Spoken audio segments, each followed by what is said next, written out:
Everyone. Happy to be here talking to you guys. First off, just wanted to thank the Jacobs family, for giving me an opportunity to play for Boston this year. It's a great city, obviously a great group of guys, but a tremendous organization that I really enjoyed playing for. Cam Neely, Don Sweeney, just in dealing with these guys and the coaching staff was really enjoyable for me this year, and really happy that I get to play another 4 years with the Bruins. And obviously the teammates that I got to know in my short time in Boston was a huge reason why I wanted to direct my focus to playing for Boston as long as I can. And really happy that we're here talking about it today. So I guess I'll send it over to you guys. We'll start with Steve Conroy. Hey, Taylor, congratulations. Thank you. Just you touched on it a little bit, but ultimately, what was it that made you eschew the option of going to the open market again, where you may have gotten more term and maybe more money to sign the deal before the 28th? Yeah, I think there's always that temptation a little bit, but honestly, I think most of my focus throughout this whole process was directed at playing for the Boston Bruins next year and for years to come. So, my last go at free agency didn't really, go the way I wanted to. That's just my personal experience. And, after playing in Boston for that period of time, I knew that's where I wanted to play. And fortunately enough, I was, able to deal with some good people, and my agent was able to make it work, and I'm really happy to be here. Is any concern as to who your centerman will be? I know Kretsch is not signed yet, and there's some uncertainty there. Yeah, it wasn't too concerning for me personally. I would love to play with David for another year or two, but he's got his own things that he has to deal with. But I think we're comfortable with whoever's going to be there. There's a lot of good players on that team, and I know the organization has a lot of confidence in guys that are able to step up and play in that role. And wasn't a concern for me. It was more I wanted to be a Bruin, and whatever we can do to win hockey games, that's what I wanted to be a part of. Great, thank you. Go to Matt Porter. Hey, Taylor, congrats. I want to ask your opinion on the direction of the team. Obviously, some of the really good players on the team are getting older. You're kind of, I guess you could say, a bridge to, some of the younger talents like Charlie and David. Just what is your feeling on where this team is going? I think there's a really good mix of both. You can't just have one. You can't just have a super old team, or you can't just have a super young team. I think you have to have a mix of both, guys that have done it before, guys that have played in the playoffs a long time and know what it takes, but also guys that are young and skilled and have that energy and have that hunger. And I think that's what makes Boston a great fit for me. I think the window is still there, at least for another few years. And a group of guys that's committed to try and make a Stanley Cup come to Boston. And that's all I wanted to be a part of. You can't, in this league, sometimes you get caught up trying to be on the perfect team. I was super happy in Boston, and I think we have a great group of guys to accomplish something special. Go to Dan Roach. Hey, Taylor, congratulations on the new deal. How long did it take you to make this decision? Was there a moment where you kind of said, okay, this is where I want to play for the next, X amount of years? What was the process like for you? It was good. I think I knew right away that, playing 5 or 6 games in Boston, that I wanted to be a part of the group. And it was up to me to try and play well and try and, show well enough to have them want me to be a part of it. And, but, the season didn't end the way we wanted to. I think, we could have been right there. We could have been in the finals. We could have been, in the conference finals easily. It just didn't happen. We got beat by a team that, they they had some great parts in their team. They had some great players, but I feel like that series, if we played over again, I know every team says that, but it could have gone either way. And, that's the frustrating part. And that kind of left a taste in my mouth that I wanted to come back and do it again with the same group. And that's how I feel today. That's how I feel every day when I'm training and preparing for the season is, trying to be my best when the time counts, and that's playoffs. And that's what I'm looking forward to next year. Go to Fluto.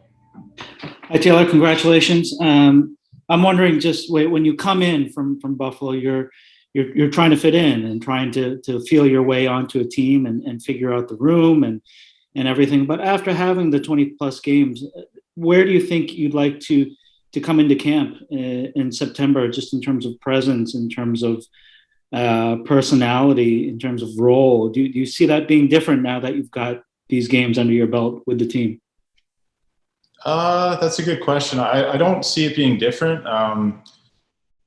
I think I felt really comfortable right off the bat last year, and I spoke about it. That's a credit to the leadership group and the guys that have, really laid a foundation. And it's not just the leadership group. It's guys before them. It's, Zdeno Chara, Milan Lucic, Andrew Ferentz. These guys, they did a great job showing the way. And I really enjoyed being a part of that. And it's not only that, the younger guys, they have personality, they have hunger, they want to win, they want to have fun. And it was a good environment for me to come into. And I felt that I was able to be myself right off the bat. And I think that showed in my on ice play.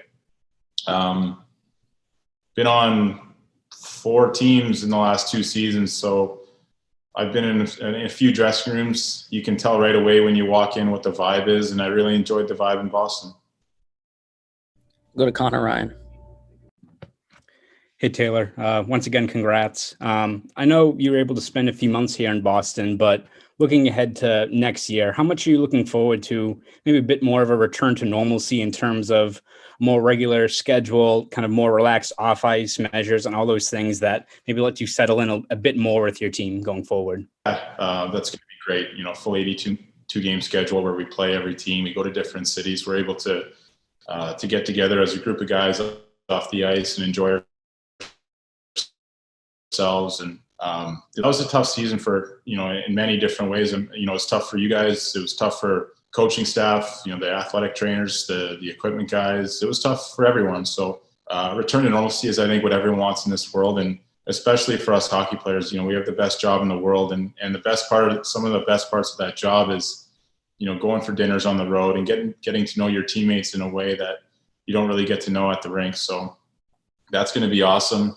In saying that, even though there were limitations last year, it started to really, the restrictions were lifted as the year went on, and I was able to get out and see Boston a bit. But it'll be nice to buy a house and to not live in a rental and, worry about moving furniture and all that. It'll be nice. I got a home here in Toronto, and I'll have a home in Boston soon. And that's really, really exciting for me and my fiance.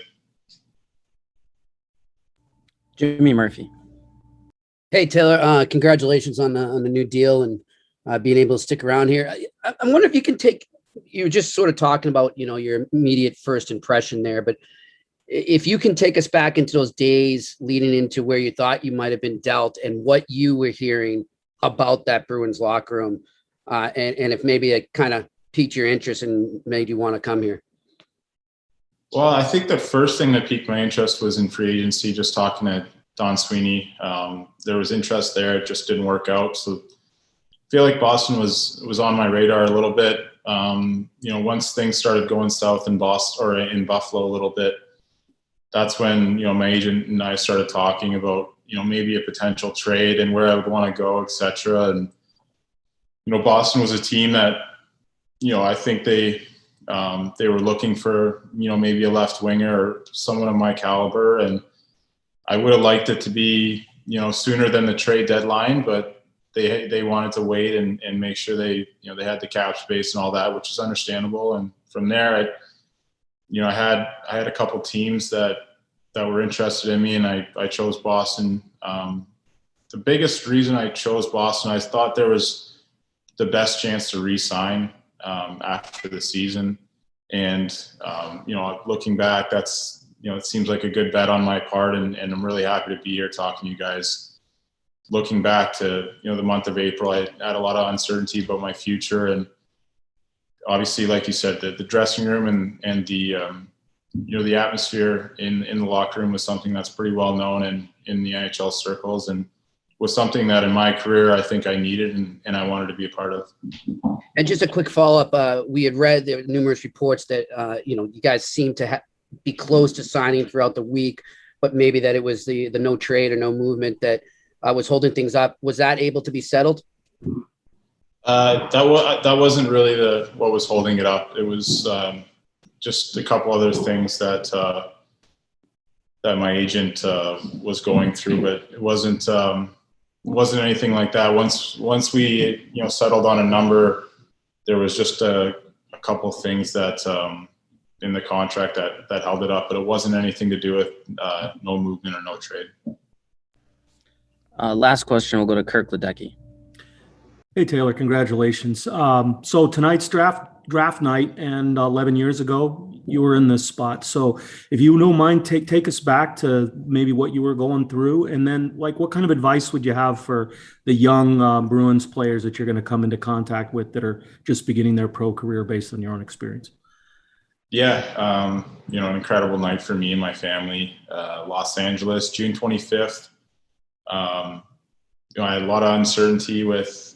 I could have ended up in Boston. I ended up going number one, but if I remember correctly, there was about 30 cameras on Tyler Seguin and about 7 on me. And I was like, oh, I guess I'm going number 2. And sure enough, I went number 1, and our careers have kind of gone different ways. He won a Stanley Cup his first year. It took me 8 years to make the playoffs. So that's it's always interesting. Draft night's a great night. I hope the kids enjoy it, and it's actually kind of cool that they get to to do it in their homes where they grew up playing and watching hockey and doing all that. But I'm sure they would love to be in person. And for players that are coming into the Bruins organization, I think put your head down and work hard and work smart and come into camp and be a pro. I think that's the best way to get recognized. And at the end of the day, these teams draft you for a reason. They draft you because they saw something in you, and that's really what you have to do is play to your strengths and play to your abilities. Don't try and be a player that you're not, and really enjoy that journey, because junior hockey and those first couple of years of pro, any guy will tell you those can be some of the most enjoyable times when you're starting your career. So I wish all those kids all the best. Thanks so much. Thank you, Taylor, and thank you, media, for joining us. We'll send out a transcript as well as a video recording and audio recording.